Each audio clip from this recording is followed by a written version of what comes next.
Männer, es war ein langer Krieg. Es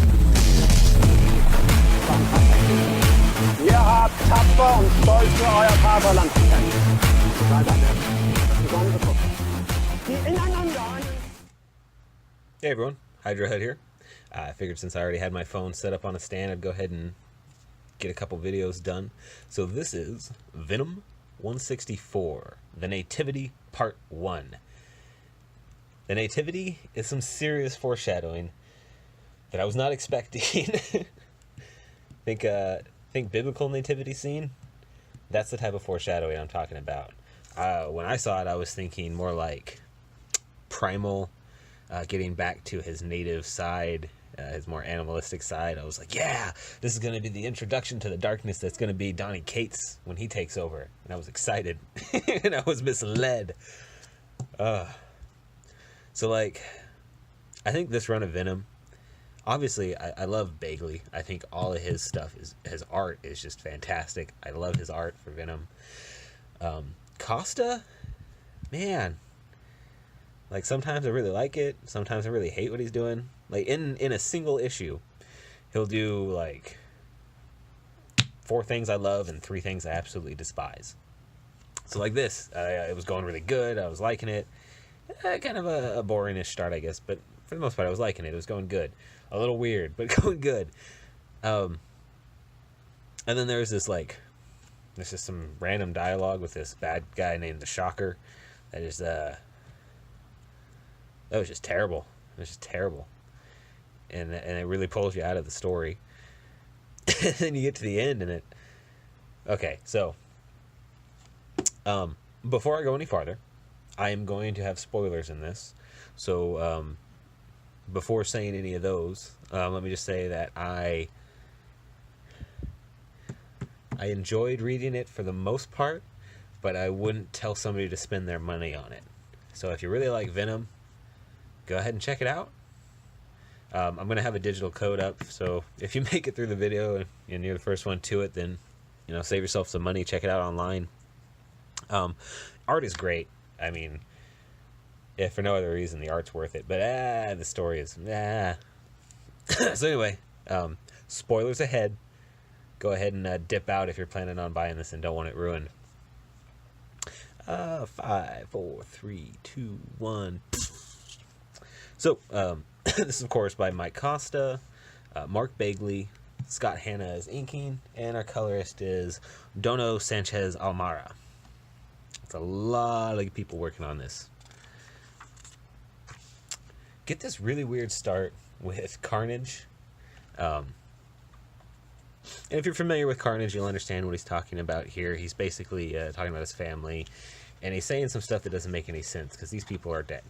So you're like, where are we going with this? And then suddenly he starts talking about his family, and we get this. I mean, this is a cool page. I mean, it's just more Venom clones, but, you know, it's very cool looking. And then Eddie wakes up, and we realize, of course, it's a dream. Eddie accuses the symbiote of being the one having the dream. The symbiote is very defensive. No, Eddie, we don't dream. That was you. That was you. And then Eddie mentions that he was sick, and he doesn't usually throw up when he has a nightmare. And again, this is some foreshadowing.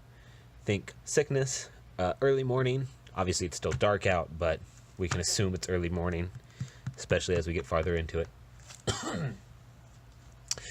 So as Venom decides, Eddie and the symbiote decide they're going to go get some fresh air. So they jump out the window. And that's when they come across a robbery occurring. This is interesting. I mean, I guess it's fairly realistic. This guy's just absolutely 100% bored with the killer. And it's all supposed to be like comedic relief.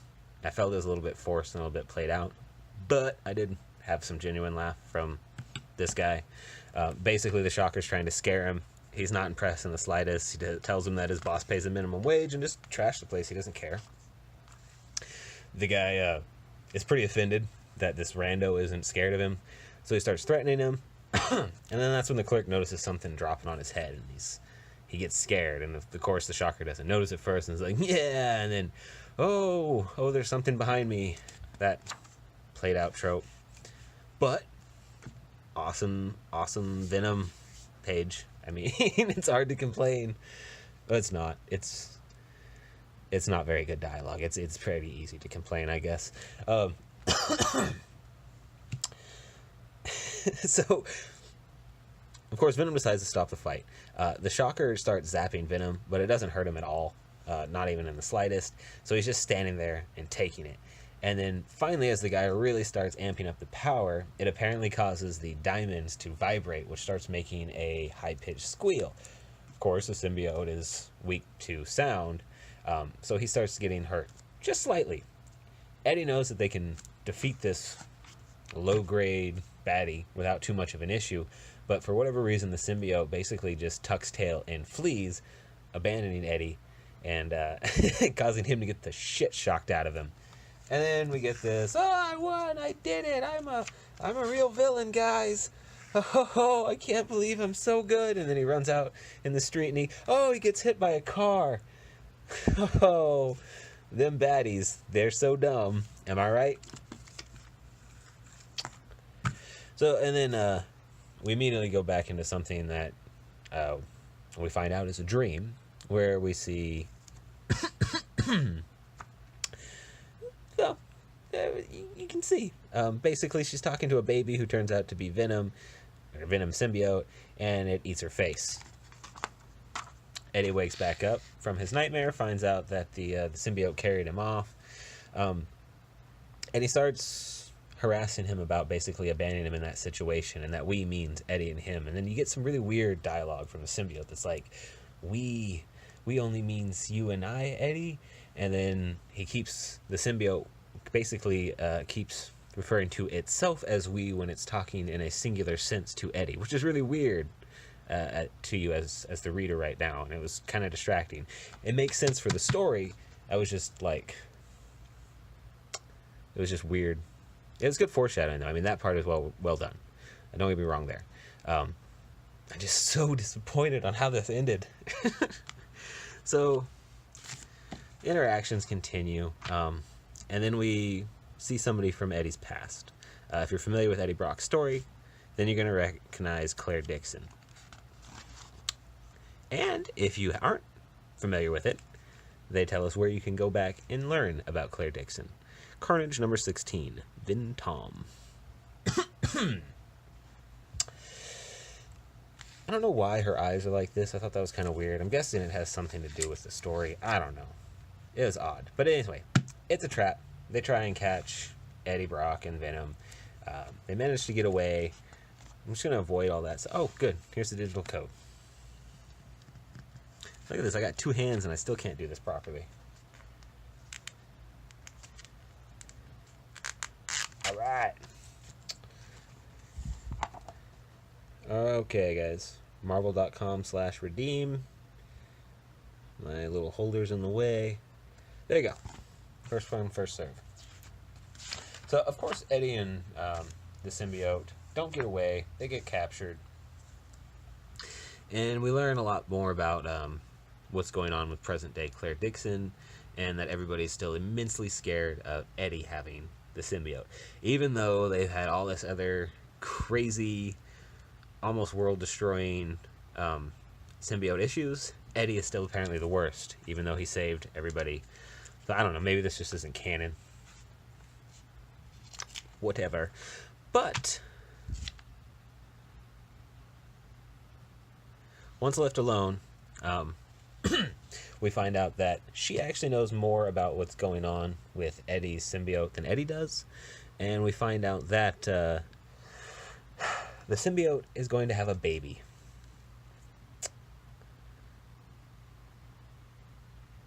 Yep.